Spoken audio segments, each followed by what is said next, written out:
আসসালামু আলাইকুম প্রিয় দর্শক বন্ধুরা।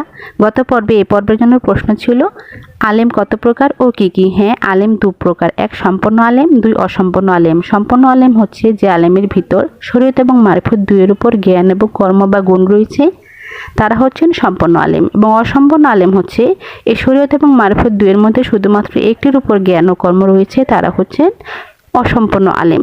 তো আমি একটা আয়াত পড়ে শোনাই। আয়াত হচ্ছে এই সূরা বাকারার 129 নং আয়াত। এখানে বলা হয়েছে, হে পরওয়ারদিগার, তাদের মধ্য থেকে তাদের নিকট একজন পর প্রেরণ করুন, যিনি তাদের কাছে তোমার আয়াতসমূহ তেলাওয়াত করবেন, তাদেরকে তোমার কিতাব ও হিকমত শেখা দেবেন এবং তাদের পবিত্র করবেন। নিশ্চয়ই তুমি পরাক্রমশালী হিকমতওয়ালা।